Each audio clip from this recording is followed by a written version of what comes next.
And once again, I want to say greetings to each and every one of you, Aquaba, and welcome. Welcome to another round of Culturally Conscious Communications here on the LIBRadio, LIBTV, and LivingInBlack.com networks. My name is Keedy Awadu, aka the brother from the future. You and I get together live. We come at you weekday mornings. We come at you from live from 9 a.m. Pacific time. That's 12 noon Eastern time, 5 p.m. GMT, and 8 p.m. East Africa time. We get together with you and we deal with culture, consciousness, historical perspectives, entertainment, economics, education, health, labor, law, politics, religion, family, conflict, future studies, all areas of human interactivity and development. Today's date is Tuesday, the 5th day of March, the year 2024 in the Western calendar. This corresponds to the year 6264 in the Kemetic calendar, to which we have realigned our cultural clock. Welcome to the 7th millennium. You have found your family in a peaceful place here on the LIBRadio, LIBTV, and LivingInBlack.com. Beginning today, I'm going to be teaming up with my brother, Dr. Aubrey Yacub Oliver. He is a functional medicine practitioner, and he and I are going to now do our super healthy Tuesday. So I'm expecting him to be joining me, logging here any minute now. But let me go ahead and introduce today's topic, because it's some pretty decent research. I think some vitally important research that I have to share with you today. Today, the topic is the healthy secrets of SuperAgers. Joining us today here on LIBRadio as Doc and Keedy share powerful insights on the lifestyle habits that allow a small percentage of seniors to be labeled as SuperAgers. They maintain strong mental, cognitive, and bioenergetic faculties well into their 70s, 80s, 90s, and beyond. We should all want to live long with high performance like these awesome elders. So we're talking about the healthy secrets of SuperAgers today here on LIBRadio. I welcome your listening audience. This is a program where you're going to want to pull out a pen and paper and take plenty of notes. I'm going to be sharing a few links and references that you can tune into and be able to get a chance to, share with us as well. And I will say as well, up until just a few minutes ago, the Facebook was not functioning, but we have the Facebook functioning now. And just double checking, make sure everybody is up and running and doing all of the things they need to be doing for the program to go on with maximum integrity today. So that's what the topic is. I'm going to share the first of these references that I pulled up for today. And then while waiting on Doc to check in with me, I'm going to go ahead and start sharing with you the information that I have been pulling together here today so far. So where are we at over here? Buttons, so many screens, so many buttons. Here's the first reference. Okay, I'll put you right in, Doc. Appreciate that. No, I'm in the right one. I don't see a link. I just sent the link this morning To where? to your email address. I'll send it again right now. Send it to my WhatsApp because I'm still trying to get on it. Okay, let me see if I can do that. Yeah, because that's what I'm on the WhatsApp one. Okay, all right, we'll get that together. It'll be coming at you in just a second. Let me find it and jump around. Bear with me. Doc is in the other room. So there's the StreamYard link. And copy, cut, and paste. Copy and put it on the WhatsApp link to Doc Oliver, which I have to log into multiple sites to be able to do this. And here it is on the WhatsApp, and he should be joining us here any second now. And also, I'm putting up the link to the LinkedIn. So, oh, that's not the one. I didn't mean that one. I meant this one. Here is the link for the LinkedIn. Sorry about that. So many things in the buffer. So many things so much things to say. Again, the first article I'm going to reference right now is entitled How the Aging Brain Affects Thinking from the National Institute of Aging. And as we go and get ready for this first of our references and some notes, let me do welcome in joining us now from Tuesdays. He's going to be live on the program. My brother, your brother, Dr. Dr. Aubrey Yacub.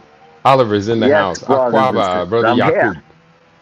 I was about to go for a walk. How you I'm still doing trying to get on today? the Now computer, I'm but not I'll figure hearing it out. your audio at all. Are you Oh, you're not? you seeing? Are you double check that your audio is feeding?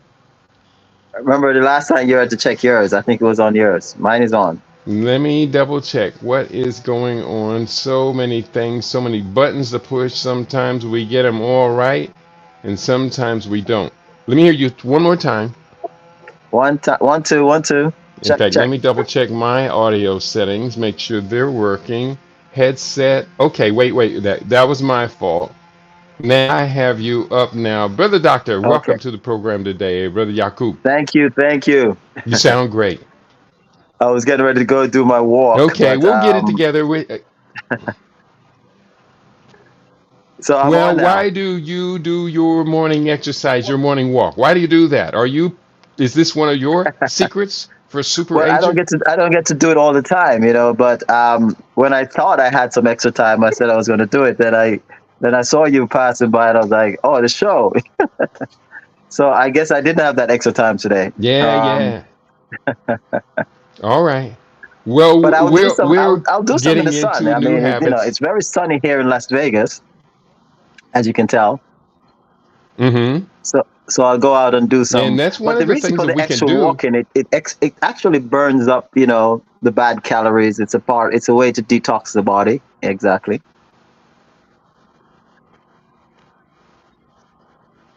Mm-hmm.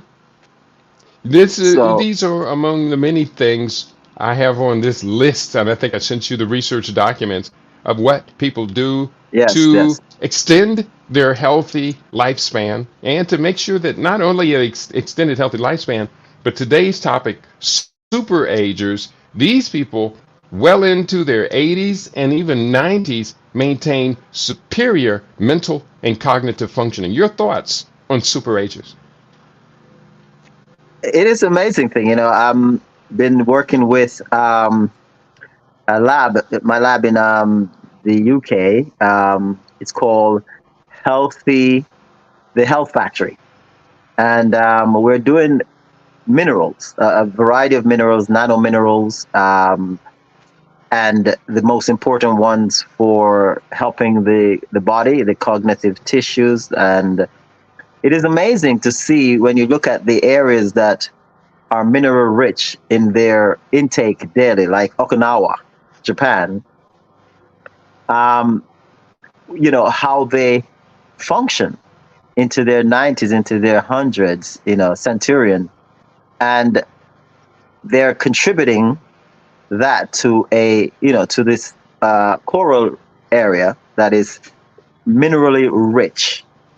I look at the way my grandfather, when I went to his 100th birthday, where he lives in Jamaica, in Portland, where the Blue Mountain and all that stuff, where the mineral is constantly coming from that active volcano mountain, but it never really erupted. It's been a long time since eruption, but because there's signs of it erupted in the past.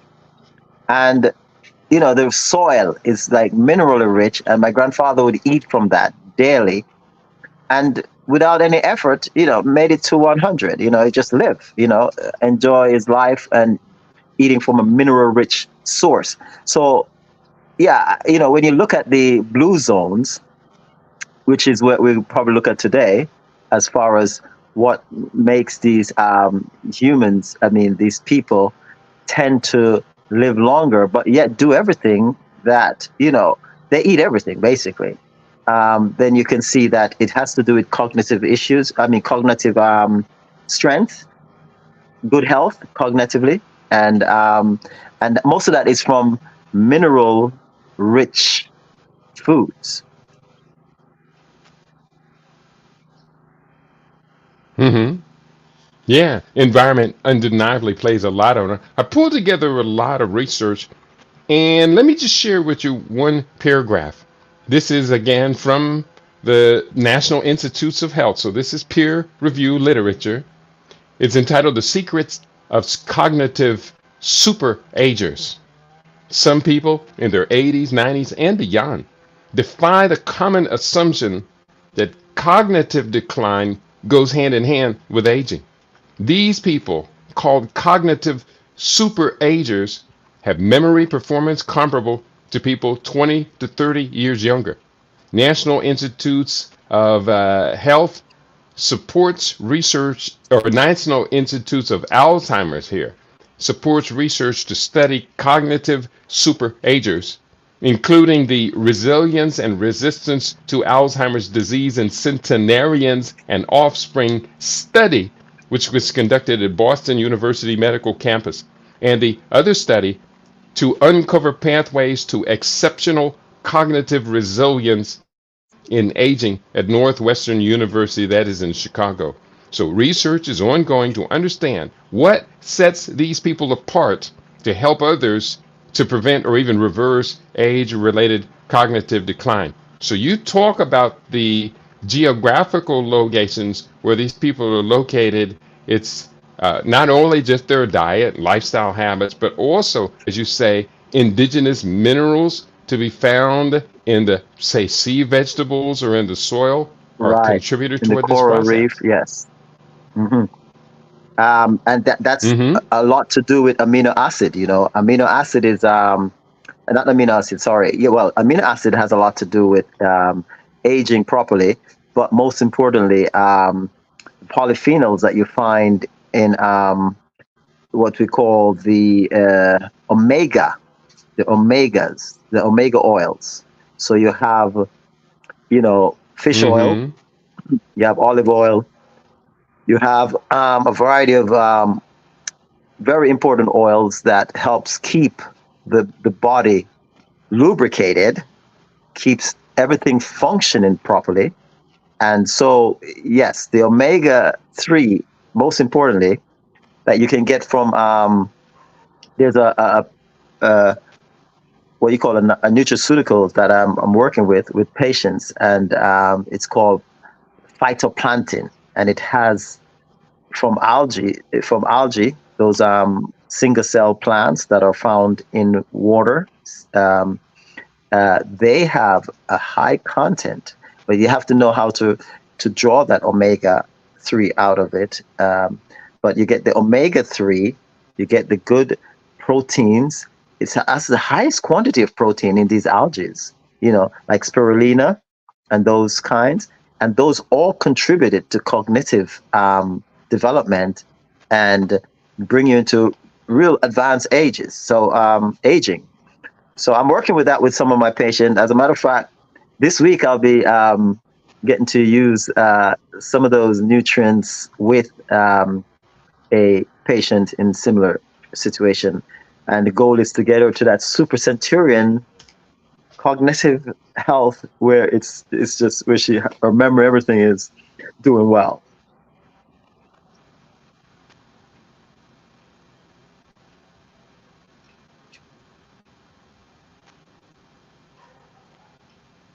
I think, are you there? Okay.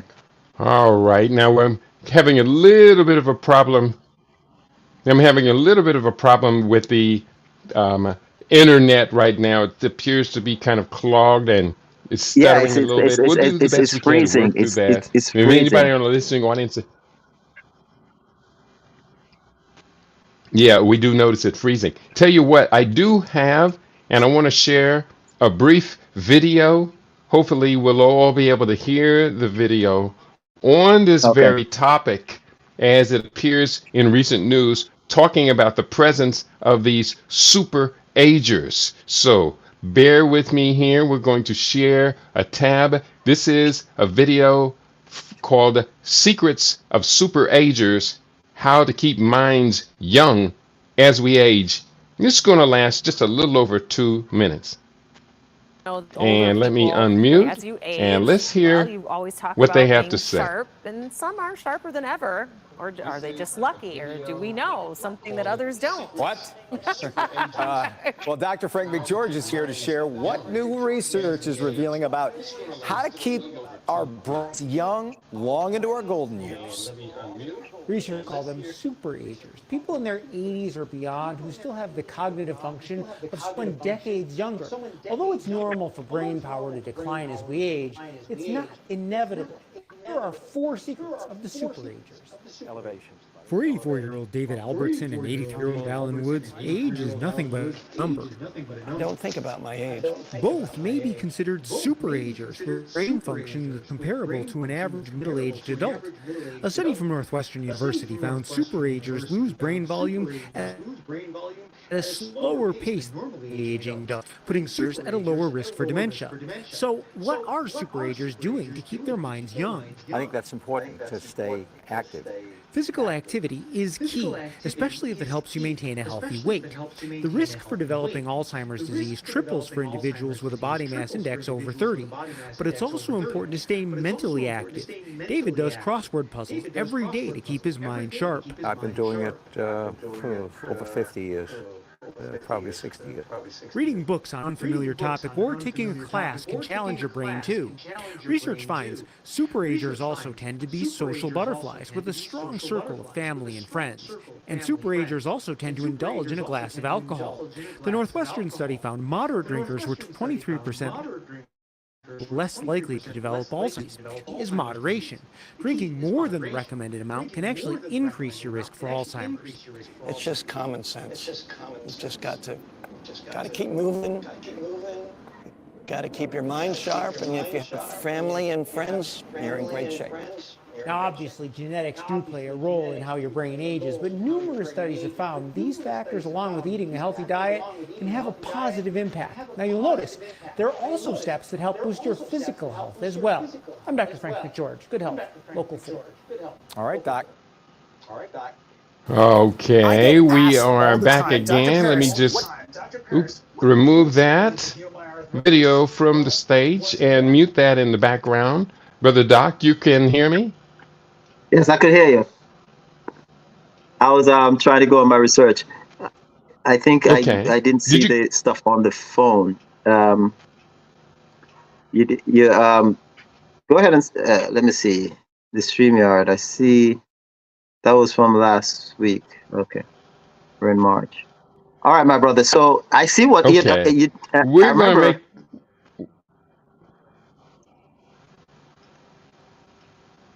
Can you You hear got me? the floor. Okay.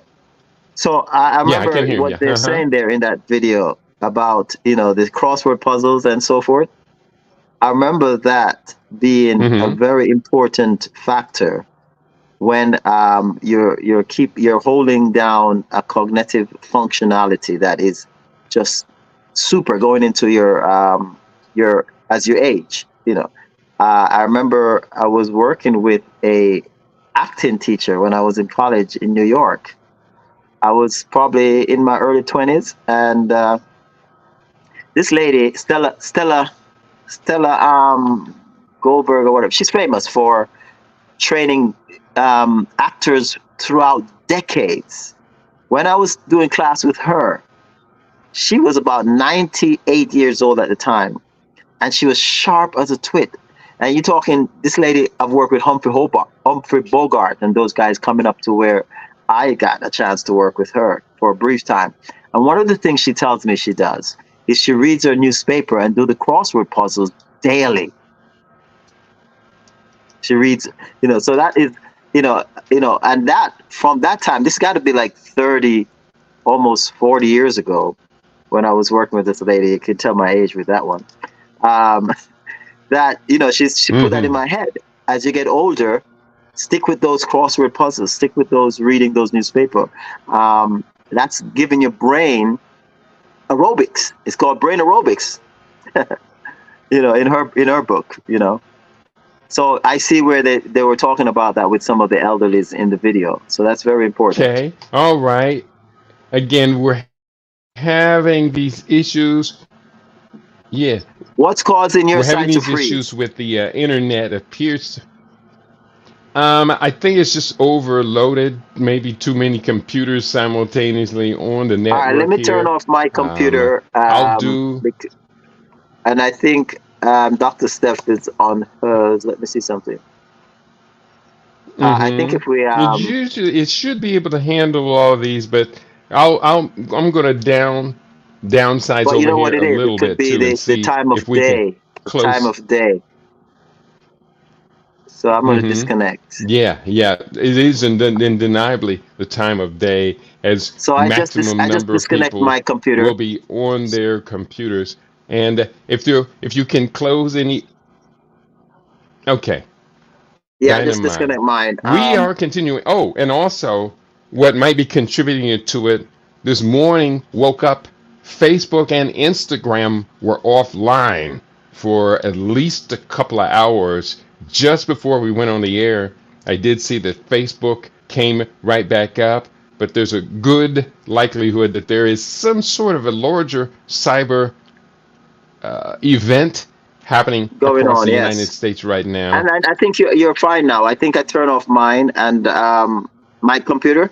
So I'm just using my phone. I could always switch to data if we get any more problem. But you're fine now. Go ahead.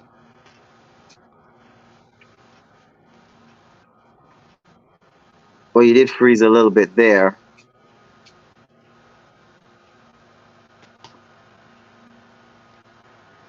Let me see. Yeah, it's getting worse by the second. Let me see. Let me use my data. Hold 1 second. I'll use my data. Unfortunately, for the last, yeah, we'll try and weather through this. Unfortunately, for the last 2 minutes, it's unbearably breaking up, and I am here with your audience. Brother Doc is going to reset his, and hopefully we'll all be better then. I have another reference I pulled up today, and like I say, I shut down a bunch of these things in the background, so you are with me. If you're hearing us today, do drop a word. Drop a word in the chat. And again, we're struggling through it. This is a brand new attempt to bring two of us in now for the regular Tuesday broadcast. I have another reference. It's entitled Cognitive SuperAgers Defy Typical Age-Related Decline in Brain Power. Now, again, the focus for today is on optimized health, obviously, but optimized health particularly for people over the age of 50 years old, when it is expected that their cognitive functioning, their brain power, will start to decline. This is something we need to take very, very seriously. Cognitive superagers defy typical age-related decline in brain power from the National Institute on Aging, July 2020. Here's what they had to say. Cognitive, bear with me. Do I have this? Here's what they had to say.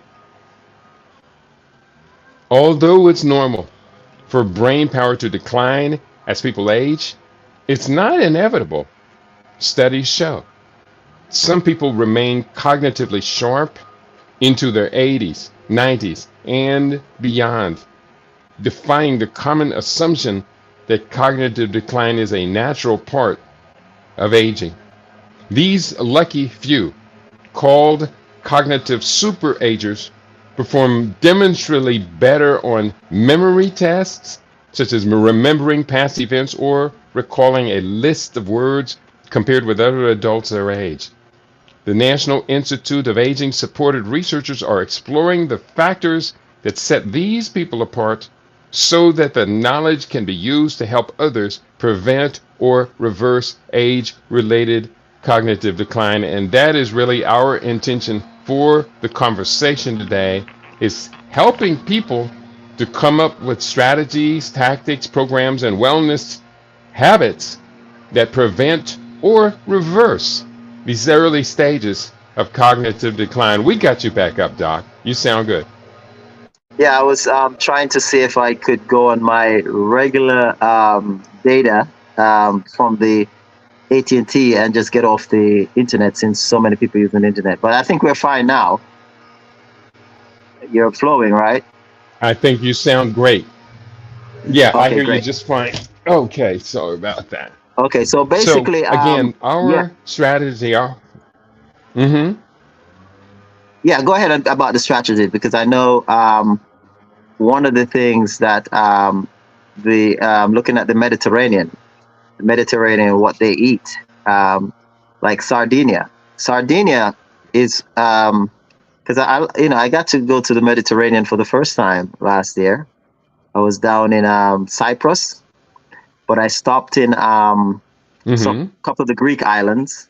I stopped in close to Sicily, Naples, and it's just amazing to see how, this, what we call, that's the old world, I guess, how they live. And in Sardinia and even in Cyprus, they do eat a lot of small fish, which has a lot of omega-3. I go back to omega-3 again for cognitive development. It keeps the brain lubricated, active, and apparently also they eat a lot of, they eat high cholesterol foods.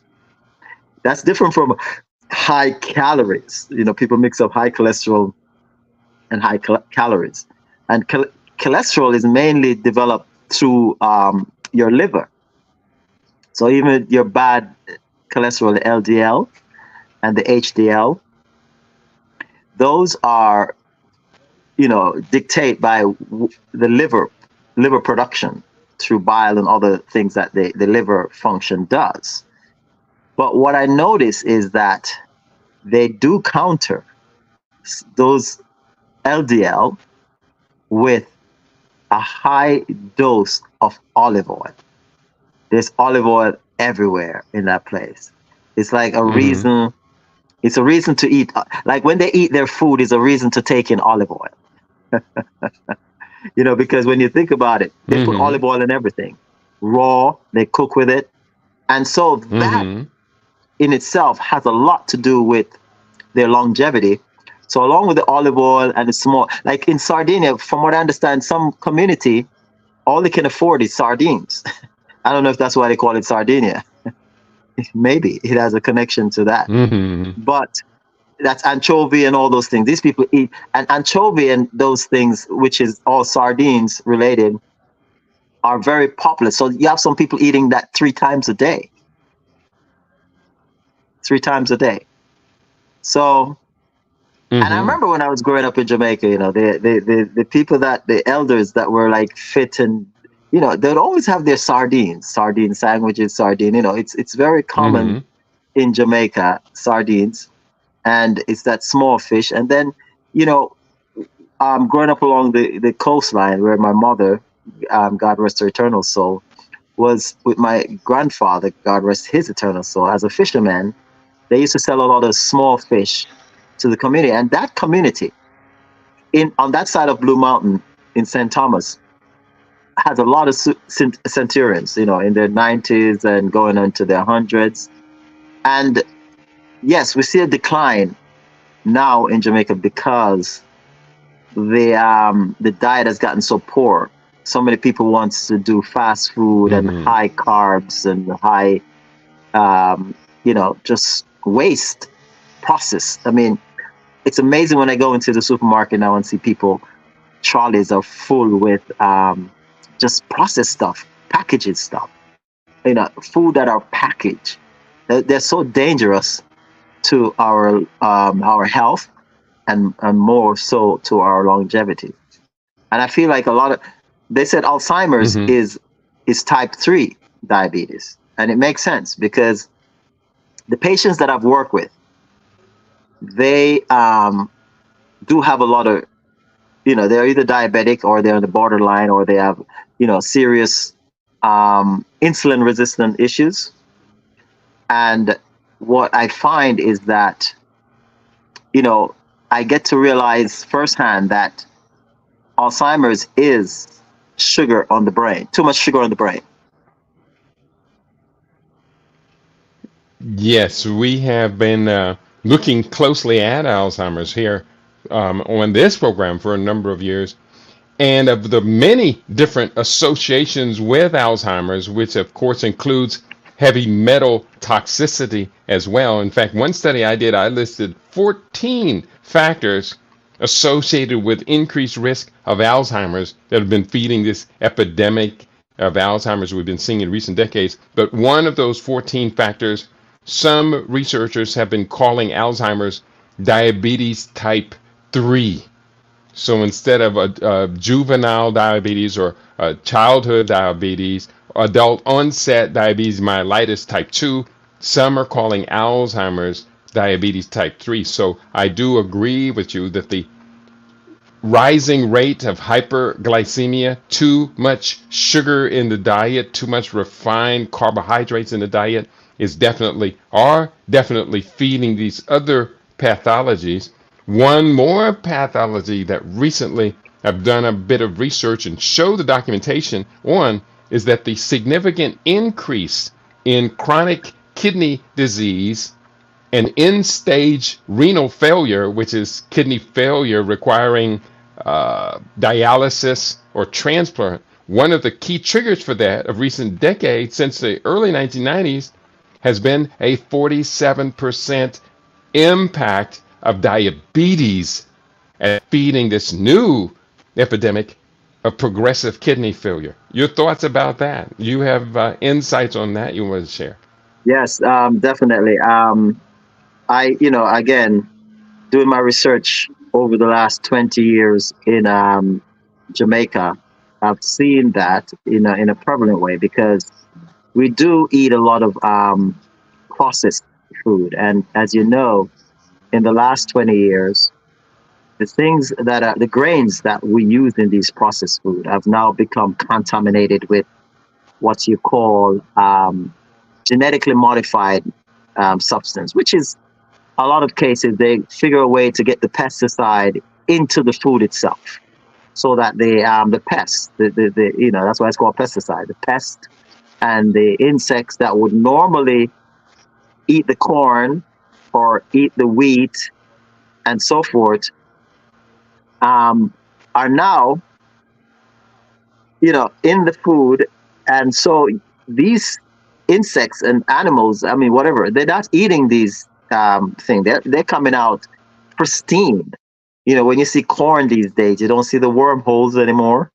You don't see where. So you have to ask yourself, if these insects and these pests that they claim they're trying to get rid of is not eating this stuff, should we be eating it? And that's causing a lot of deterioration on our pancreas and on our liver and on our kidneys. So it does contribute to the stomach being our second brain. If it's not getting the right nutrients to process, so it can process the main brain, then you can see why there's so much rise. There's a big rise in Alzheimer's. Now, another thing that I noticed is people that were taking it. These doctors constantly writing these prescription for calcium as these people get older. They do the calcium ritual, and that is hurting a lot of people, because what you're finding is that as they get older and take more calcium supplement, which is not very good for you, the brain, the skeletal of the brain is shrinking. And so as it shrinks, it comes down on the brain and so forth. And so you have, a stagnation again, where you have a functionality issue. So all of this taken into consideration, yes, those are some of the things that I noticed. So you can have too much of one thing, or what you think is a good thing, or lack of certain things, and all of it contribute to, as we get older, that cognitive mending of our brain, functioning into super centurion years where we have good memory, as one of them said on the thing, just functioning with common sense. That is one of the things that we need to keep going. We need to be able to think things through and solve problems, and critical thinking plays a very important role. So the reading and all those things, researching your own self as you get older, never stop investing in that. Yeah. Now let's go through some of the list. And again, we're having a lot of issues with streaming today. Today is just not a good internet day. We're going to do the best we can with what we got. I have this list I've compiled, and I did send this to you. Hope you got a chance to look through it. We're talking about habits, habitual patterns, lifestyle, wellness patterns of living that contribute to this concept of the secrets of the SuperAgers. Number one on the list, an association between superaging and better movement speed. So that means people who talk about physical movement, whether they benefit from moving quickly, walking briskly, getting exercise in. I mean, some of the things that people do, they can literally just pick up the pace a little bit. I have a habit of going upstairs. Sometimes I'll take them 2 at a time instead of 1 at a time. Your thoughts on movement, speed, and whole active physical activity and maintaining high cognitive function? I remember when I went back to Jamaica after about 25 years doing my studies and stuff in the States and research and practicing at the time at a young age. And then I went home to my grandfather's 100th birthday. And I remember one of the things that I noticed with him is when we're all ready to go, to the restaurant to eat. I mean, the first thing came to my mind, my grandfather, is his 100th birthday. Let me see if I should turn and help him, with my other brothers standing there. But he got up faster than us off his chair. I was ready to move. And I was very shocked. I was like, wow, that means its cognitive, functions are at peak. Because he stand up with us at the same pace and just step off at the same vigor as we did. And I mean, I was in my 30s at the time, and just to see that, I was blown away. And my grandfather, one of the things he done for years is walk everywhere. Even though he could afford a car, he walks everywhere all those years. So yes, and once he had a bicycle. I remember when he had his bicycle, and sometimes he would carry my little brothers and myself on the bicycle, and so he was always active, and that plays a very important role. And he walks brisk. I remember there's times when, we couldn't afford, because he raised us. That's another thing that he raised 5 of us while my mother and father was, at ends and they're traveling and trying to put things together. My grandfather is the one who took care of us. And then his wife had passed early. So he was like father, mother, grandmother, grandfather, So I think a lot of that also helped in his longevity, that he had to keep, holding things down for 5 grandchildren, So I was always saying that I'm going to keep that going, man, just keep taking care of the younger ones, the next generation. That's part of it, part of the exercise of getting. And you find that in the blue zone areas also. These super centurions live with their grandchildren, live with their children, live with they're very, very active in the community, very active in the family. They do their part, so they're not being pushed into a home or left, stagnated along the way in a room. These people outside partying, having their wine at night. They're part of the whole celebration of life each day. So yes, the movements are very, very important. And the other thing that you mentioned was actually in the video, and it did appear in a number of references in the research I pulled together for today's program, and that is having a strong social network. Family, friends, co-workers, ex-co-workers, however, community organizations, religious affiliations, our relationship with elders to their church, all seem to feed this idea. Having a strong social network leads to high mental stability and functioning as we age. What is that area in California that has the little super, what do you call it, blue zone in California? What's that area called? Lemon. Those would be the seventh. Those would be the Seventh Day Adventists of Loma Linda, California. When you Loma go to Linda, Loma Linda, California. which is a suburb of LA, Right. yeah, And it's you a know suburb of that is LA, kind of because, over the county line. yeah, that's because of what you just mentioned, that social aspect. And of course, you know, the 7 day, they try to eat very healthy. They do workshops and Hmm. stuff within themselves about eating healthy. And that's what my grandfather was into, his super centurion. He was a 7 day Adventist. And I tend to find that, you Hmm. know, in Jamaica, you know, you still see that runs within that group.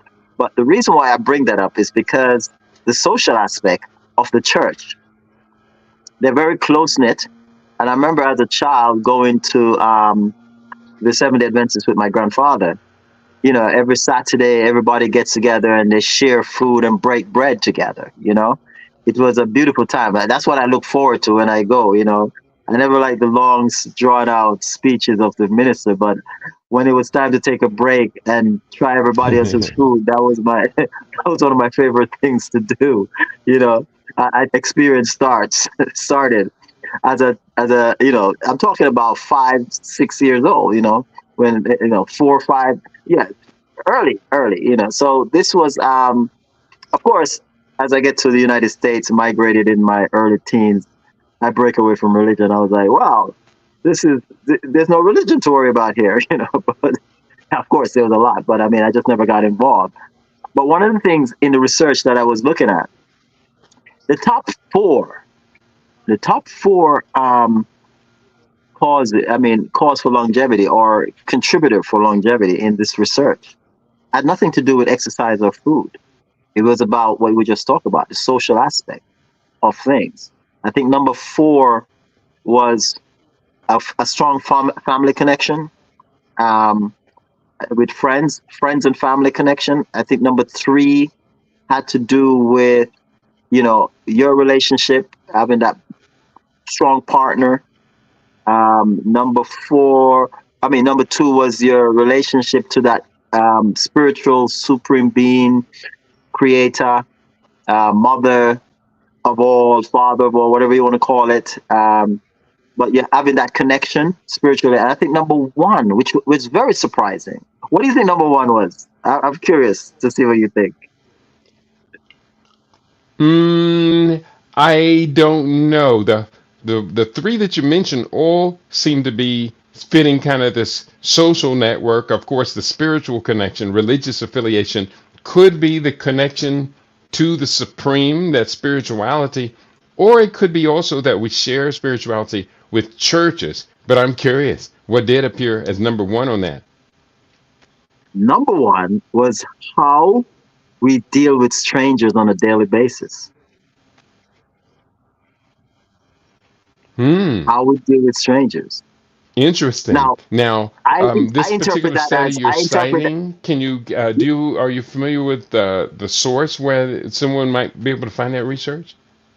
yeah, I have the video. It was the guy, the doctor he was on TED. He was so the video that he was explaining the research, and this took place over 75 years. So you had even some researchers during the study passed on. So it was just passed down at the universities that this was done.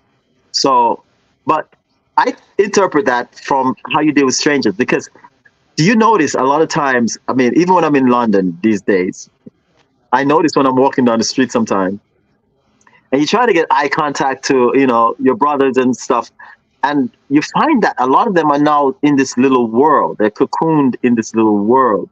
and you might want to give a bright smile and say good morning or grand rising, and they kind of just gruff at you, or you find some people will respond with a jovial kind of response. Others just don't want to be bothered. Why? Like, who are you? Why are you talking to me? And I think that has a lot to do, that grumpiness, that into oneself, that selfish kind of that you don't want to just even say hi to a stranger, can play a role in deterioration of your cognitive balance and development as you get older. Because it takes an effort to just don't want to bother with anybody else outside of just your comfort zone. You know what I mean? It takes an effort to do it, and it takes an effort to not want to do it. You understand what I'm saying? And so all of it has to do with yeah. Well, it does. We do have to put in effort in life. I was just double checking in the background. The internet is definitely going through issues, and even my Shoutcast server, which is serving our TuneIn app and other. Well, I think we're getting through. I mean, I am not. We're gonna have to make. Yeah, let's make do with what we have. I think I will. I'm curious to see. Are we recording though? Yes, I am getting the recording, but the recording is broken up because the recording is actually getting everything that we do. And so it's going to have the gaps and the breakups because they're all relying on the internet. And I have another side program which streams this to the TuneIn app, and it keeps resetting itself every few minutes. So when it goes down, that means that the entire network that we're sharing here today is going offline. So, we do the best we can with what we got. And but I'm going to shorten the program today because it'd be. Can any of the listeners? I'm sorry. Please repeat.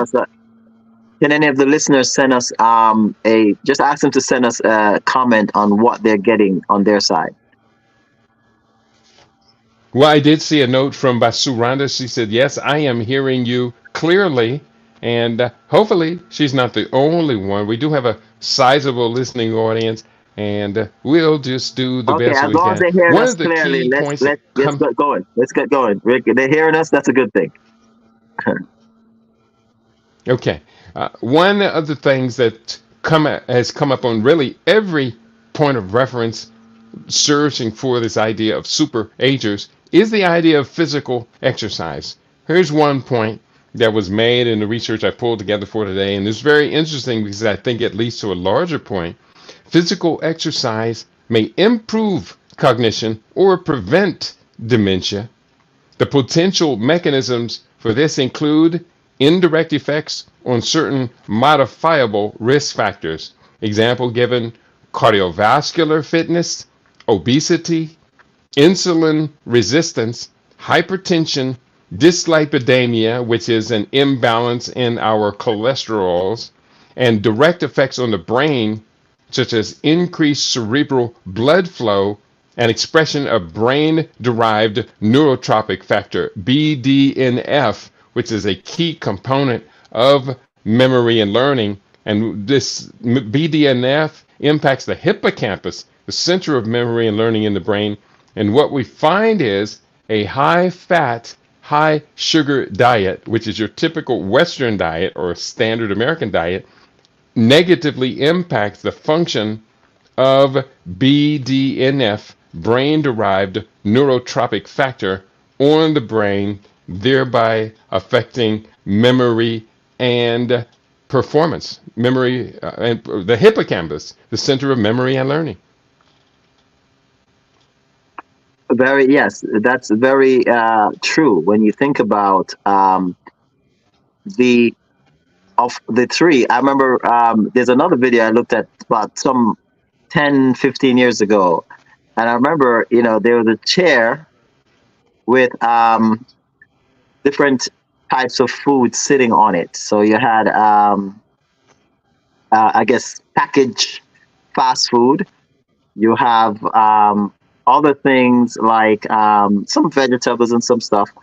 And it asks the question, which of these objects are more detrimental to your health than which one of the most of the different items that were there is more detrimental to your health? And you're looking at it because it's kind of like a trick question. You're looking at it, you're looking at the different foods and stuff, and say, okay, so you say, oh, those bad fast food, and you see a sandwich over here, you see some, and then as the video gets going, it talks about the chair. It's the chair that is the worst of them on your health, because it's looking at it from a stagnated what they call a sedentary lifestyle. That's what it was trying to show.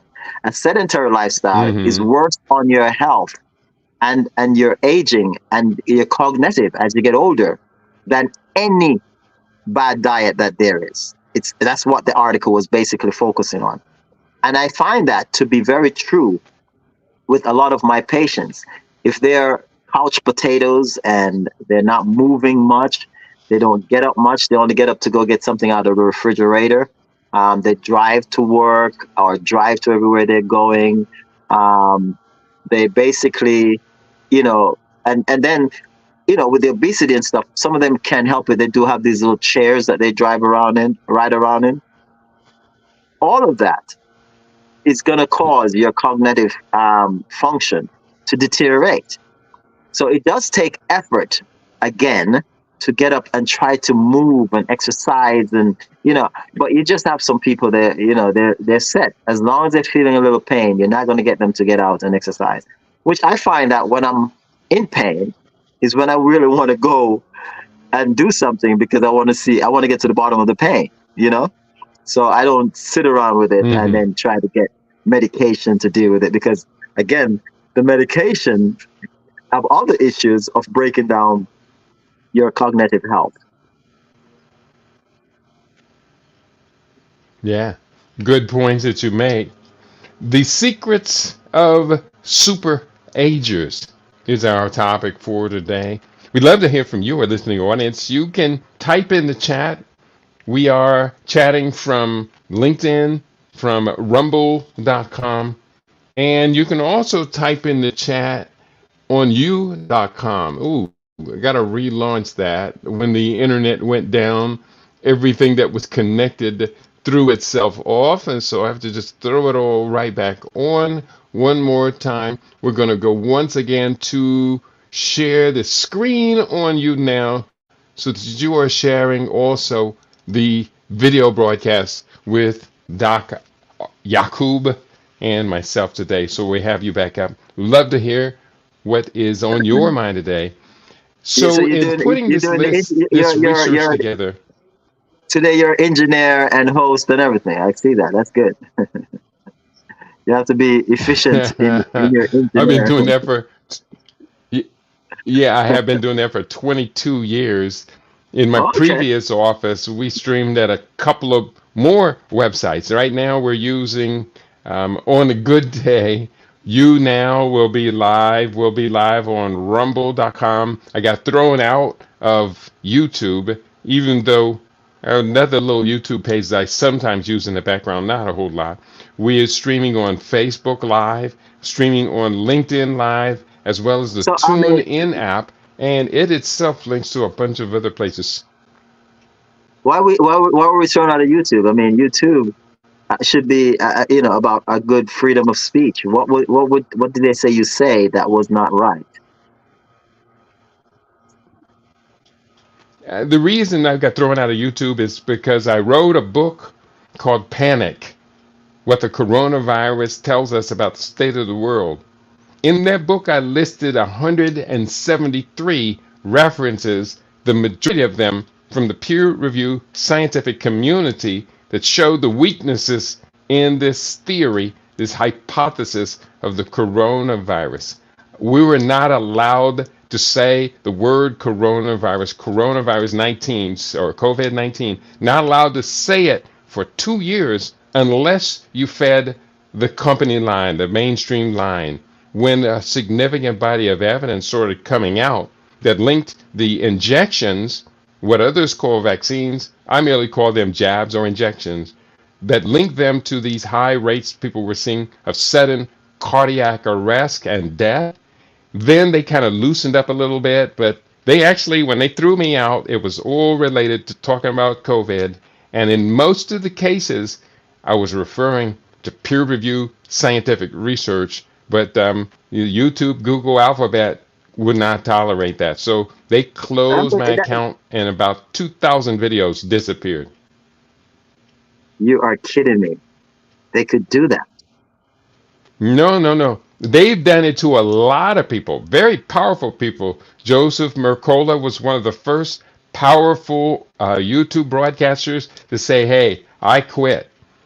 Gary Null, they locked him out. A lot of very powerful researchers high up in the scientific review and peer review community got locked out because they would not toe the company line, the Fauci line. Wow. So that's like, in some way, diabolical in the way that they go about it, because they're like starving the people. They are basically, what they're doing is robbing the people of their information that will help them to even live a long life. Because, as you said, COVID was a death jab. Some people got the placebo, some people got the full blown. They probably were watered down ones. But I tell you, a lot of these turbo cancer and turbo, even what we're talking about today, I'm going to give you an example of Alzheimer's situation or cognitive issues. I mean, look at Jesse Jackson went on live and did the injection to convince our brothers and sisters to take it. And within 6 months, I mean, when Jesse Jackson took that vaccine, you saw him that day. I don't know if you saw him, but he was a healthy, strong-looking man. We know that he already had some Parkinson going on, some Parkinson issues and going on. Here's what I have to do. Here's what I have to do right now, because, like I said, I did have a second YouTube account that I would secretly kind of go into every now and then. And because the Facebook wouldn't work today, I put that one up. So I'm not going to say another word on today's program about COVID-19. Okay. But we can say the cognitive decline of some of my patients that I've seen. There's one that I've seen, went from boom to like stage 4 within from like dealing with Alzheimer's to stage 4 within a year after, certain, procedure that they took place. And I got there, and the first thing I did with the patient was, let's do a toxic detox, like a heavy metal and other things that could have been associated to these, medication that she had gotten through injections and other things, right? And the first thing we noticed within the first month is a reversal of response. Before, it was like a zombie-like approach when you got there, just looking in space, shaking, on a lot of medication, just full of medication, can't move, had to be like lift from the bed to a wheelchair. And within 2 months, my brother, of just detoxing the system of heavy metals, cutting down on what we talk about, the high processed carbs foods, because a lot of elderly think oatmeal is good for them. The oatmeal that we're getting today is just as bad as those highly toxic processed food, because the first thing they do now with these genetically modified oatmeal is they spray them with 2, not just 1, but 2 at harvest, 2 pesticide that stays in, whether you're doing it in cereal or you're doing it in even organic. That's the scary part. Even the organic ones have these pesticides, because now it's allowed in certain organic writings, according to how they lobby the government, these farmers, to still have pesticide in some of them. So you have to be very careful. And so I see where this was causing cognitive decline. So I had to cut her out of, this is something that she would have every morning, her oatmeal. oats porridge, we call it in Jamaica. So we got her on plantain porridge, banana porridge, things that are indigenous to Jamaica, but at the same time have no reason to be pesticide because they grow natural without being attacked by, they're protected by their skin. And I went back there Christmas. I was there in Christmas. And this same lady is all over the place, walking up and down, doing her thing, coming to me, laughing, and like she recognized me. And, it's amazing. Her husband said to me, you gave me hope, man. You gave me hope. Because the doctors at the time when I got there last year was telling them to just give her palatal, end of life care because it's gone so bad. But I knew it was because the lady was walking a year before what we're discussing, and then in no time, in 1 year, crippled, no use to herself, looking in space, shaking like Alzheimer's and Parkinson was coming in at the same time. Now you have to see this lady. She gets up, she walks around, she do her thing, and it's just amazing. It's amazing. And a lot of it also stems to do with the bioenergetics, the quantum physics therapy that I do on the brain. And, and then getting her to these, there's different things that we do, but we can talk about that as we go. But it is amazing to see reversal of disease as, someone, as they get older. I can talk about the 90-year-old where her whole situation was reversed. But that woman, one thing she had was her cognitive, at 90 when I got there, the only problem was she wasn't able to pass out feces for 21 days. But her brain, she was sharp as a twit, man. Sharp as a twit. And she made it into the centurion, she became a super centurion after we clean her up. So it is possible to reverse, because one of the things they're saying to you now about Alzheimer's is that it's irreversible. Have you heard that? Oh, yeah, they've been saying that about many of the neurological diseases and disorders that exist. And obviously, you do not believe it. I do not believe it.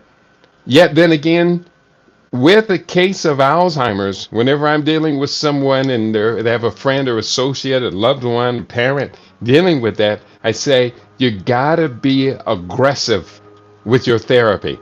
It's just not a matter of just give me 1 or 2 supplements and you're going to get through it. As you talked about, that detoxification of the heavy metal poisoning is a critical function.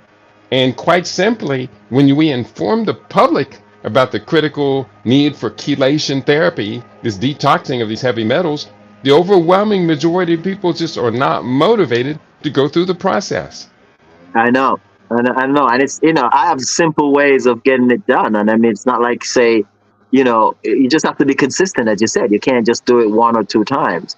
You have to be consistent until you see the difference. Also with the diet, it is amazing how many of them are just stuck, and their children, will tell you straight up, oh, mom is not going to do that, dad is not going to do that, he's going to want his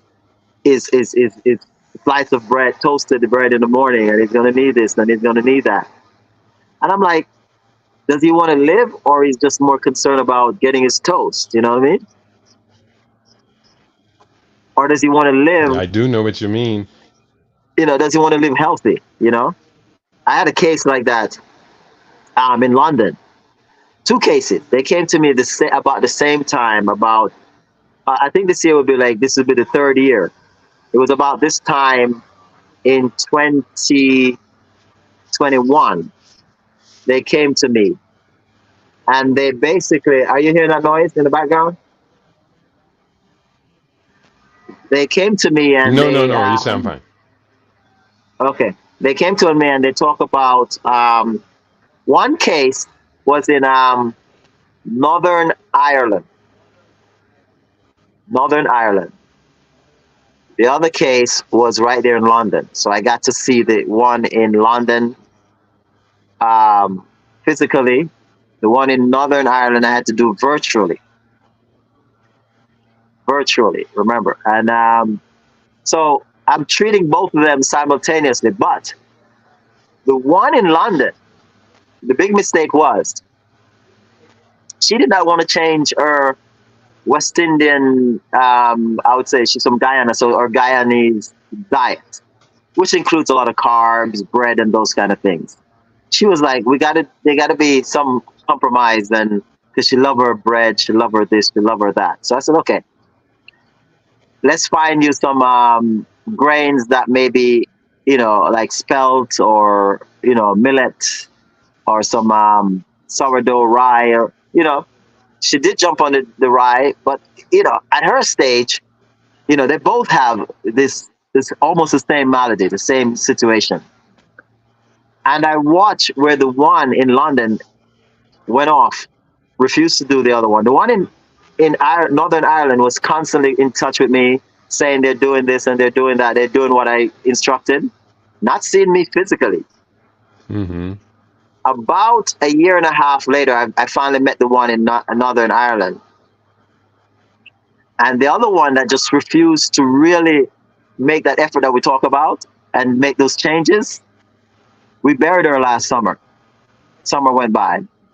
Because she went instead of her just sticking to the program, she went with chemotherapy because she think that they told her with chemotherapy she could eat whatever she wants to eat. She could eat whatever she wants to eat. And when the chemo wasn't working, they went to a thing called their kind of immunotherapy, right? And still, where she could eat what she wants to eat and so forth. The one in Northern Ireland that changed her thing, she's still here today, doing her thing, And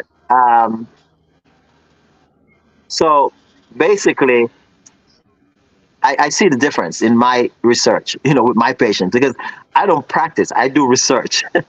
With my patients, I try to see how well certain things work and what works and what don't work. And I've been doing that over the last 20 years to the point where I know down to a science what will work. And I think a lot of the patients who want to stick to their chips and their fish and fried potatoes and all these things, and call themselves even vegetarians, they, when they get to the hospital and they go through the chemotherapy and stuff, and when these oncologists say there's nothing more they can do with them, you know what they will tell the family? That the patient is malnourished. That's why they cannot survive. That's why the chemotherapy is not working for them. Malnourished. So think about that. Well, in many cases, that's how they got in trouble in the first place. Was Exactly. malnourished. The word mal means bad nourishment. Bad food causes disease, disorder. There's a Ayurvedic phrase that says, when food is right, medicine is of no need. No. When food is wrong, medicine will not work. But when food is right, medicine is not needed. So that's a key critical point that you make and dealing with clients, and it can be exhilarating, it can be exciting working with a new client. You and I, we get a chance to pretty much live beyond the reach of the common ailments, cardiovascular disease, cancer, diabetes,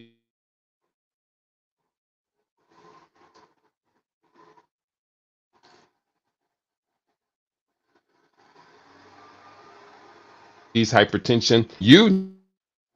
Based upon your experience, that challenge is going to be easy to resolve. You're going to get a good outcome. It's kind of exciting to work with them, but when they become defiant, when they want to stick to the routine and the habits and the diet and every pattern of life that they're already in, when they don't want to change, they just want you to prescribe a supplement and that's going to fix their problems, that can be very frustrating, Doc. Very, very. And, and the other thing about, I think on your list, I didn't get to read all of it, but is there in the cognitive dysfunctionality, did we see one where it has to do with from certain foods, a parasite that actually get to also attack the brain? list of elements that contribute to cognition include parasitic infections as a Okay. percentage of the total number of people who do experience dementia and cognitive decline, brain infection with trichomoniasis, which is the worm that gets from undercooked pork, something like that. That didn't really show up as a very high percentage, whereas we would see that people heavy metal toxicity, alcoholism or substance abuse, pharmaceutical drug use shows up as a big factor contributing to a number of people experiencing cognitive decline. You were describing earlier one of your clients that was on all these medications during the course of your relationship with that client. Discontinue medications that they were regularly taking. Yes, I got them off. Like even the one I was mentioning about when she was 90 years old and she was on 40 different medication for her issues. And that was part of the reason why Wow. her system was clogged up. Once we got her off, we got her down to where she said, okay, she's still addicted to the three. One, there's still the metformin and the one for high blood pressure. And I think there was a water pill that she was Mm-hmm. taking because she had retention of fluid. But I think eventually we got her off those. But yes, I noticed with even the Alzheimer's patient, she was seeing a psychiatrist, which I thought was very interesting. That's who was prescribing her drugs. I don't know if we could say a psychiatrist is a good person to deal with Alzheimer's. What do you think? As a psychiatrist doctor prescribing psychological drugs or drugs that will, numb psychologically a person's thoughts and all these things, and keep her. But I think what they were using it for, because she was kind of active, and with Alzheimer's, when your memory's gone, you could just walk to and nobody can find you or something like that. So maybe they put her on these drugs that will keep her numb. And so all these drugs that she was on, Keep her sedated. sedated, that's the word I like to use, yeah. All these drugs that she was on, I took her off of them. I took her off of them because what's the point of keeping someone numb down to their demise, to the grave, and not letting them just be themselves, let them live their lives out? If you tell them to get palliative care, let them live their life, just, and, the husband was, he had a helper, and the children decide to pay for the helper so that, they monitor her wherever she's going to make sure they're on top of her. If they're walking down the street, the helper will walk with her down the street, So that is important in the healthcare, having that kind of monitoring and stuff when you're at stage 4, because she was at stage 4 when I started working with her. But to see her where, she can get up and go, she's in the kitchen trying to move around again, it was just a blessing. But those things are very important, as we said, where the drugs, get them off that, stop letting your loved one after being, become zombified. Is that a good word? They're like zombified with all these drugs, Yeah, that's So when you're talking about 40 drugs, that's zombification, no doubt. And when we look at the drug use profile impacting the United States, which may be the worst country in the world, 66% of American adults over the age of 20 years old are on some prescription medication. When we start to break down the most used medications, number one are medications to address hypertension or high blood pressure, which includes a spectrum of them. Sometimes we find patients that are on up to 5 different medications attempting to address hypertension. The second highest class of drug use are what are called psychotropic drugs for anxiety, depression, schizophrenia, some other mental psychiatric imbalance is what I call it. It's an imbalance in the brain chemistry. A lot of times it's related to our gut health, the health of the exactly, microbiome. And when that is exactly. not healthy, it creates a condition that leads to a bunch of different illnesses and maladies. Exactly. I've seen that myself, because what it is, it's an imbalance of chemicals that are going on in the system that these psychologists are now trying to associate with giving another chemical to deal with. I mean, at this point, if you know there's an imbalance of chemical, as functional medicine doctors, we know that is because their chemistry is off. There's two things that govern the body. And when we talk about man-made chemicals versus those made by the body, we generally refer to those as hormones, which are chemicals manufactured by the body. So I just wanted to distinguish between chemicals and hormones. Exactly. So the chemicals that they're giving us in the bad food, their bad diets, the chemicals that you're getting, well, you do get release some bad chemicals also, which is the bad hormones in your body, which cortisol and cortisone. So you have to, but that's come from stress, and also eating bad diet could also cause your cortisol to leak more than it should, or excrete into your body more than it should, because they're just there for, I think the creator put them there for emergency, like when you need that extra strength to move a car off of your child or about to hit your child and you want to stop it, you get a burst of cortisol into your system to get that strength. And then the body should, the immune system and the rest of the body, the lymphatic system cleans it out. But can you imagine every day over some petty little things, in a bad marriage or in a bad job or stuff, you're constantly releasing that chemical, that bad hormone, cortisol, into your body.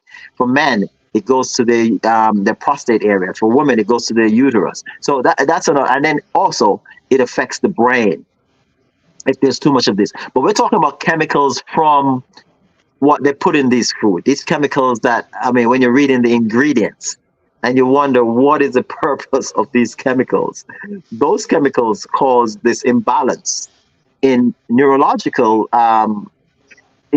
issues. Now, your body is governed by physics and chemistry.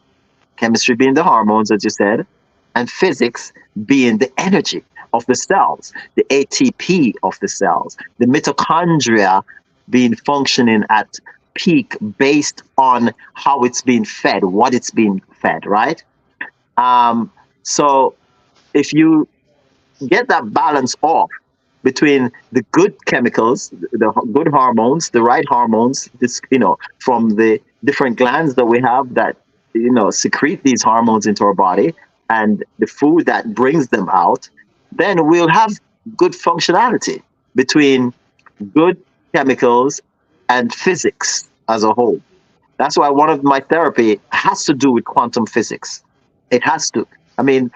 We've seen where we talk about autoimmune disease last week.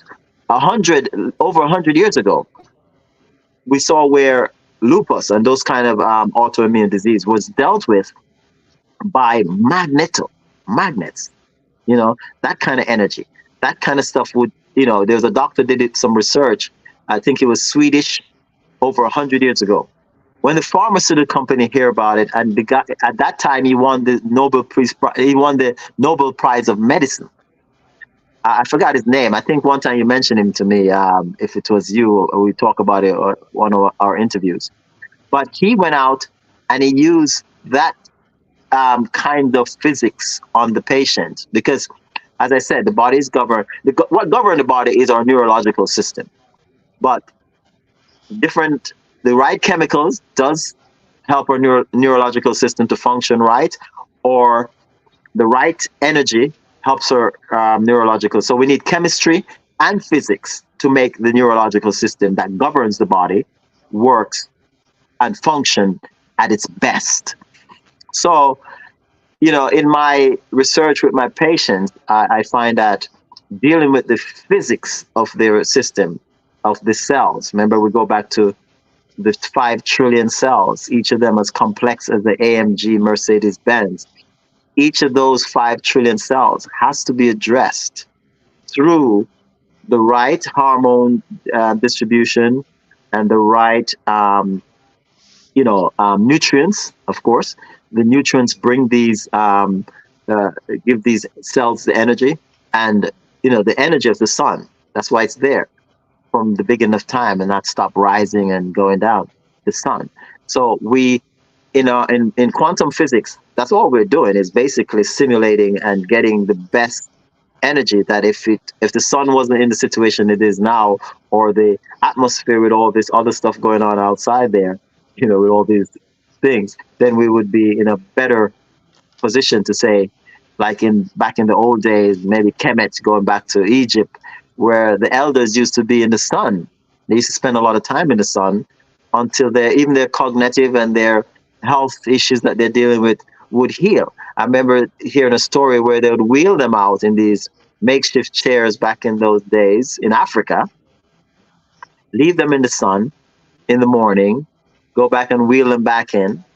And from what I understand, over like a 2-week period, some cases a month, they would find that the elder is wheeling themselves back in. Like they get up and wheel the chair back in after this kind of therapy.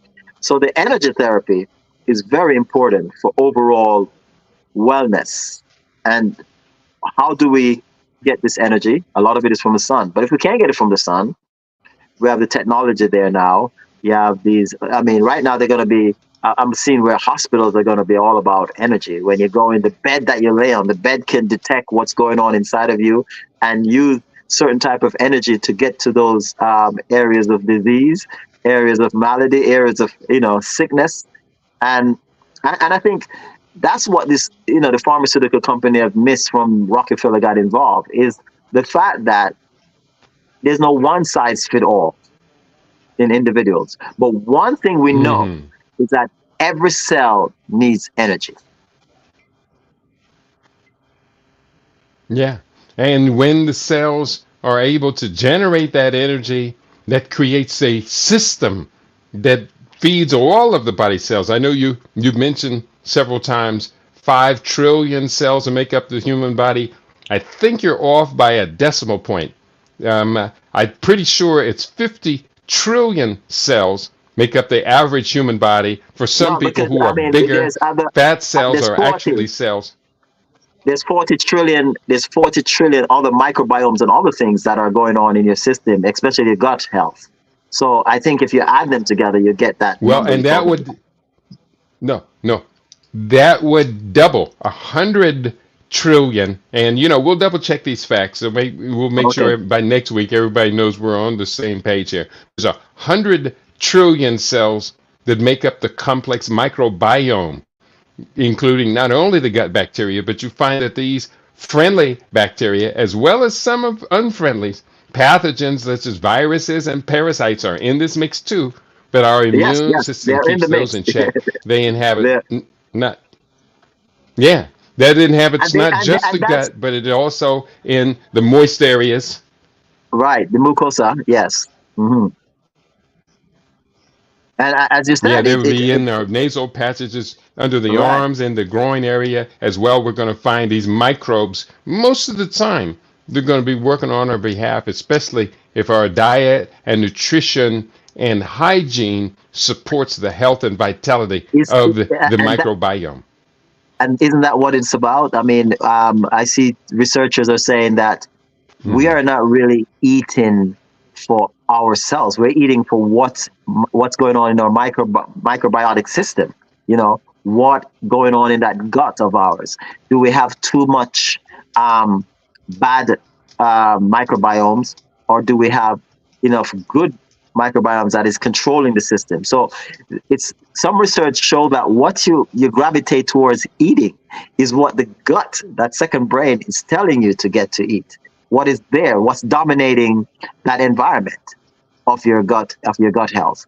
So it makes sense that if you see someone gravitating to junk food all the time and eating a lot of pizzas and all these other things, the bad pizza, I'm talking pizza with, the bad meats on it, the processed meats, and, because I think if you do a good pizza with the right, like I see some people use, I would love to try it, but where they use cauliflower flour to make it, and then they use those kind of For the crust to yeah, replace for the the crust. wheat. Hmm. Right, and then they use coconut cheese type of stuff. That I mean, I find that coconut butter is so amazingly delicious, almost like regular butter. And you can make a pizza that is very healthy, but you have another set that just wants that fast food Domino cardboard stuff coming into you. And sorry about that, Domino people. I hope you don't own whoever is distributing our stuff. But when you're talking about what is in demand in your gut health, is what is asking, what wants to eat what, and that's what some of the researchers are realizing. We're feeding a system that is proliferating, and that's bigger than we can even imagine. When we think we're eating for psychological ourselves, we're not. We're eating for what's going on in that 50 billion, as you said, microbiomes going on in our gut and so forth. I did just look this up to confirm. I pulled 3 references. All 3 of them gave different numbers on the number of cells in the body. The first reference from Healthline, which I rely on pretty reasonably, they say there are about 30 trillion cells, living cells in the human body. The second reference is from New Scientist, and they say there are 36 trillion cells in the body. And the third reference I pulled is from Medical News Today, and they say there are 30 trillion cells in the body. So I think we have a range anywhere So between are 30, they saying, 36, or up to 40 trillion. is that including all the microbes and all the other cells that are included in what we're talking about, the gut health and so forth? No, these are just human cells. So I think And the that's microbiome you're talking trillions, right? You said trillions. Yeah, I can send you these references in case you want to look through them. No problem. Yeah, send them to me. But the trillion, all right. So I think what in my studies, what I've been focusing on is the 5 trillion in our immune system. Maybe that's where I got my 5 trillion from. Because the immune system is what I think we should keep healthy. What is the most important of fighting diseases and fighting off certain viruses and certain bacteria and parasites and stuff. We have to keep a healthy immune system. So I think if you can look, or I'll look later, if it's the immune system cells that are 5 trillion. That's including the white blood cells and all this thing. Yeah, that could very well likely be because when you think about it, if there are 40 to 50 trillion that make up the body, and that there are 18 systems of the body. A system is, again, a collection of organs that serve a symbiotic function. The organs are themselves groups of tissues, and the tissues are made up of similar cells. Then if you take 18 systems and divide it into, say, 40 or 50 trillion cells, then 5 trillion for the immune system sounds reasonable. And of course, the immune system and blood cells are the fastest growing cells in the body. Right, and the ones we lose the quickest also. So we have to continue replacing those. And the ones that the body goes through over 7-9 years, where the body completely replace itself. Is that all the cell system we're talking about? Or is that all the cell system? And then and that's a natural phenomena that we go through every 7 years. I think it's every 7 years. Well, here's where it gets tricky. It's tricky mathematics. If we have, say, 50 trillion cells, where I did my calculation, and the body replaces 300 million new cells per minute, every day, every hour, then it would take 11 months for the body to replace its soft tissue cells. Now, how many of those 300 million per minute don't last that long, such as immune cells may have a very short life expectancy, blood cells replace constantly. So it's kind of tricky, but understanding the bottom line becomes this is a miracle. The body is a miracle. It is a universe of itself. And we really need to constantly study and refine our healthy lifestyle habits and practices to make sure that we're doing everything we possibly can intellectually, logically, and through willpower and discipline to give ourselves the opportunity to become that miraculous group we call super aging seniors. And Super getting that agers, as they're called. and getting that, yeah. What I think the other thing I see, super centurions. Yeah, that's the word I see used also. Are super centurions, and Yeah. of course Now, the blue super zone. centurions now. Yeah. In genealogy, or not in genealogy, in what's it called? Gentrology. Mhm. A centurion is someone who lives to be 100 plus. Super Right. centurions are 110 plus years of age. Wow, that's beautiful. That's what we're striving for. Super So centurions. that's what we're striving for, and that's why people want to tune in to us. Hopefully, next week we won't have all these issues with the quality of our web. Yeah, I'll be broadcasting from Indianapolis with you next week, so we'll see how that goes. We should have less. And is still choking up the programs. One of the programs I use is quite sensitive to the internet, connecting and reconnecting as I speak right now. So the replay will be listenable, and I won't have to go through. I am not going to go through and connect all of these glitches and disconnect all of these glitches today. But let's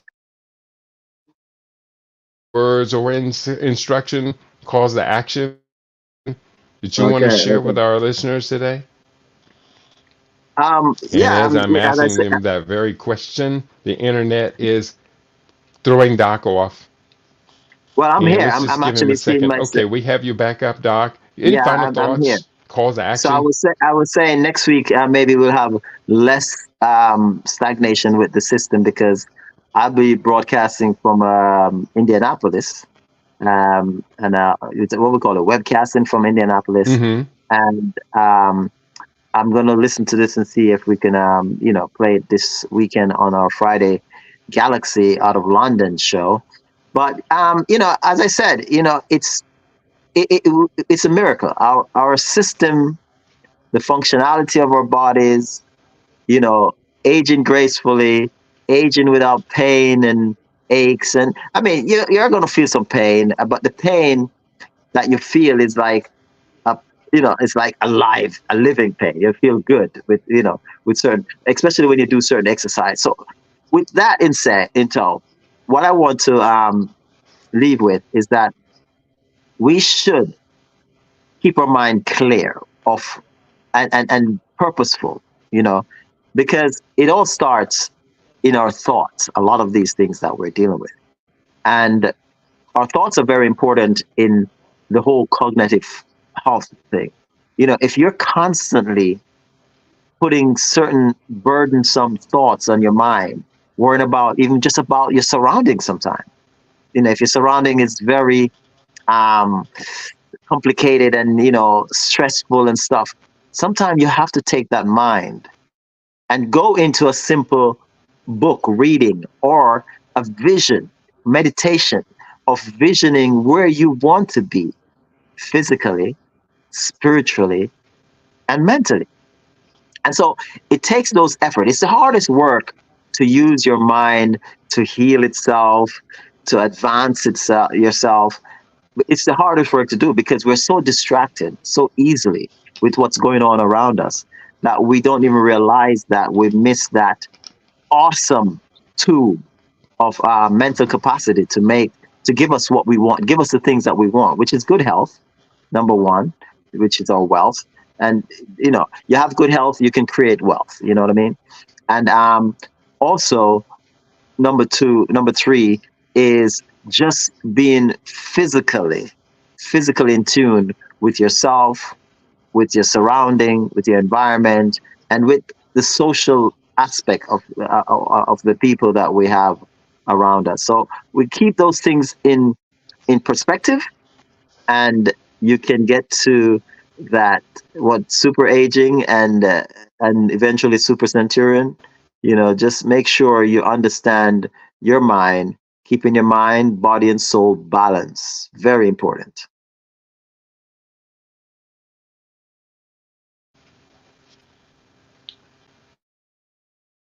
On that note, the internet has frozen one more time. And Doc, sorry about that, but your last few thoughts did not make it through. So I'm going to go ahead and put a wrap on it. We're going to cap today's conversation. For people who want to be able to maintain contact with you, what's the best way to be able to reach you? So you do the messaging. I don't have a WhatsApp with this number. My local number is 920-480-8868. Again, 920-480-8868. You can send me a message, a text, and I'll get that. Or you can call me directly based on if you don't see me answers, I may be tied up with patients. And my WhatsApp is out of London because my main office, since the whole pandemic, I moved from Jamaica, where I used to do most of my research and stuff, to now London, and that number is +44 777. So that's +44 777 679 4360. Again, +44 777 679 4360. That's the way to get me on WhatsApp. That's mainly WhatsApp. And if I'm in London, you could call me directly, but I'm in the US, so that's WhatsApp only. Okay. Thanks again for joining me today. We'll be back again next Tuesday to continue the conversation. We do encourage you, our listening audience, support LIBRadio. If you want to make a donation, you can make a donation to Black Star Media, which is the umbrella group. From the front page of LIBRadio.com, also your book purchases are directly invested in supporting the network and all of the intricacies of keeping this facility open. And we're going to do the best we can to continue to do the best we can. Before we leave, Doc, I guess got to get one bragging moment in.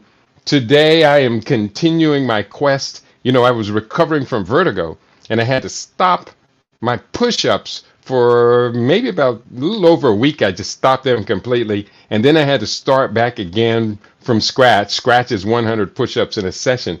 And as of yesterday, I've gotten up. I'm adding 25s per set, and then 2 days I'll do that, and then I add 25 more. Yesterday, for the first time, I did 325 push-ups in 2 sets, totaling 650 for the day. I'm going to repeat. No, that was the second day of repeating that. Today, I go up to 350 push-ups in a single set, doing that 2 times a day. This is all new territory for me. Can I give you a little secret, though? I mean, I think in those push-ups, we need to start doing to help your right side and your left side of your brain is to do the backwards push-ups also. So you might want to cut down on the forward, because a lot of the time the shoulders and all that stuff, you're pushing the muscles to a maximum with that many push-ups. But you can do the backward one where you lay down, you do it from the backside and you go up, right? And your legs stretched out. It's very difficult. But if you could do both and have that balance, the right and left brain will be functioning to the max. All right. I want you to show me what you're talking about. Okay. No problem. All right. That's what part of functional medicine is about. Finding the right exercise for our age group and beyond. That's right. And a lot of my push-up accomplishment is actually based upon cardiovascular. It's really about oxygen management so that you don't build up the carbon dioxide in the blood, causing the muscles to lock up from lactic acidosis. Exactly. And that's one of the And things when I'm teaching people how to do this. That's the main thing. You have to manage that breath optimally. And resistance. Resistance is very important as we age to get the body, the muscles, that skeleton, in the best shape as we age.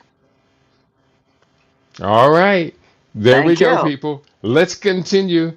Let's build again next week. We'll see you at the same time. Peace and prosperity to each and every one of you on LIBRadio, LIBTV, and livinginblack.com. Tell your friends to tell their friends. We have our own now. And you know something? Ours is not so bad at all.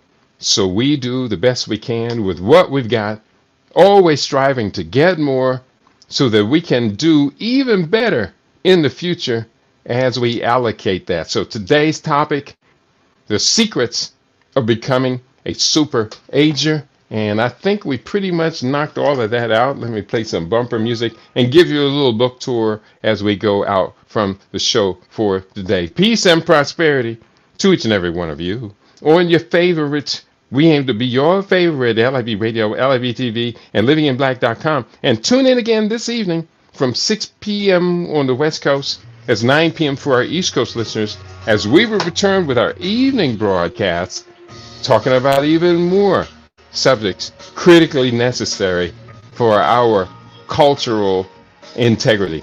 Peace, everybody.